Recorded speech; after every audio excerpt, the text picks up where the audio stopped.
अगर तुम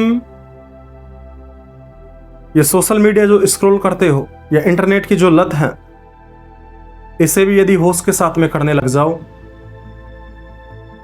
तो तुम इस आदत से बोर हो जाओगे और तुरंत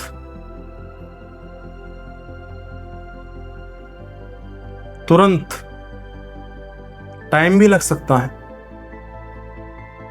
अगर आदत गहरी है तो कुछ टाइम के बाद में, कुछ दिनों के बाद में या कुछ महीने तो नहीं लगेंगे, वैसे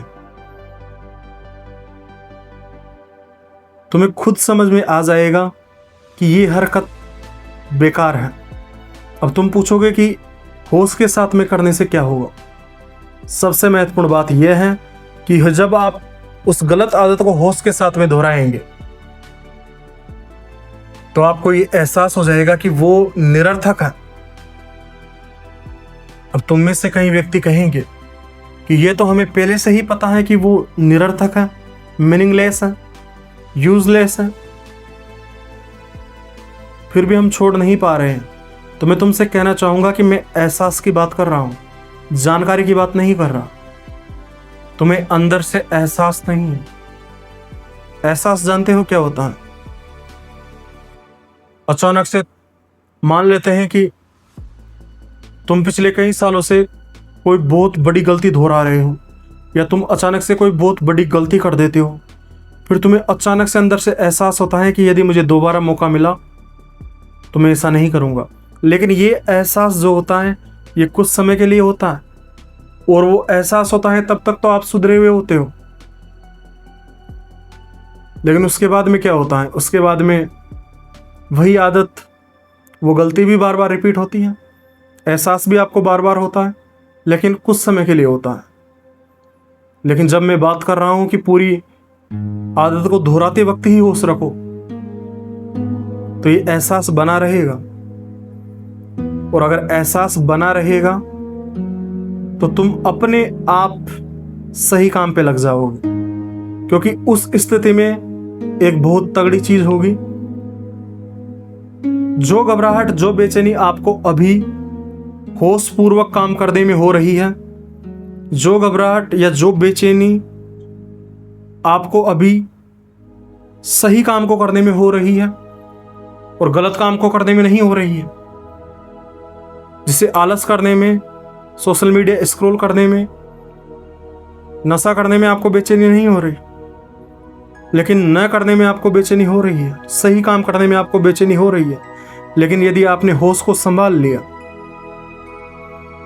एक दिन का काम नहीं है। शुरुआत एक दिन से हो जाएगी, असर भी दिखने लग जाएगा, लेकिन आदत बनने में तो टाइम लगता है। इसको आदत बनाना होगा। होश वैसे आदत नहीं बनती, होश तो एक प्रैक्टिस है। क्योंकि यदि होश ही आदत बन जाएगी तो होश कहाँ रहेगा? मतलब होश तो, हाँ, ऐसा हो सकता है कि तुम बार बार प्रैक्टिस करके इस होश का पैटर्न बना सकते हो, ताकि तुम जल्दी से अपनी चेतन अवस्था में आ जाओ, अपने होश में आ जाओ। तो होश में आने से तुम्हारे साथ में क्या होगा? बिल्कुल बात उल्टी पड़ जाएगी। तुम अब अपने लक्ष्य के विरुद्ध उस गलत आदत को दोहराने से घबराने लग जाओगे। तुम्हें बेचैनी होने लग जाएगी कि तुम क्या कर रहे हो। ये बेचैनी जो तुम्हें तुम्हारे काम से दूर कर रही थी, क्योंकि ये तुम्हारे और तुम्हारे काम के बीच में आ रही थी, अब यही बेचैनी तुम्हारे और तुम्हारी गलत आदत के बीच में है, और ये तुम्हें काम की तरफ धकेल रही है। और तुम काम कर रहे हो, लक्ष्य की तरफ बढ़ रहे हो, तुम लगातार होश में रह रहे हो। लगातार होश में रहने का मतलब ये नहीं है कि तुम 24 घंटे ही होश में रह लोगे, लेकिन होश में रहने का प्रयास 24 घंटे ही होना चाहिए। 24 घंटे से मेरा मतलब है कि तुम जब भी होश आए, होश को संभालो, इसे व्यवहार में लाना सीखो। ये होश है, जो आपको बता सकता है कि आप जो कर रहे हैं वो सार्थक है या कचरा, यूजलेस है। तुम में से कई लोग सवाल कर सकते हैं कि अधिकतर व्यक्तियों को पता होता है कि वो क्या कर रहे हैं, लेकिन वो फिर भी मजे के लिए कुछ हरकत करते हैं और वो छोड़ना भी नहीं चाहते, जबकि वो जानते हैं। मैं उनसे कहना चाहूंगा कि वो अंदर से कभी नहीं चाहते कि वो ऐसी लत में पड़े। अगर उन्हें एक मौका मिले, कोई ऐसी शक्ति उनके सामने खड़ी हो जाए जो उन्हें उनकी इस आदत से मुक्त कर दे, वो तुरंत हो जाएंगे। वो कभी भी उस नरक को नहीं चुनेंगे, लेकिन वो उस आदत को छोड़ नहीं पा रहे हैं और उन्हें ऐसा लगता है अंदर से कि वो छोड़ नहीं पाएंगे। इस वजह से वो एक बहाना तैयार कर देते हैं कि ये तो हमारी मर्जी है, हमारी मर्जी है। इससे उनकी कमजोरी प्रदर्शित नहीं होती, लेकिन वो अंदर से कमजोर हैं, वो उस आदत को काबू में नहीं कर पा रहे हैं। मेरा कहना तो यह है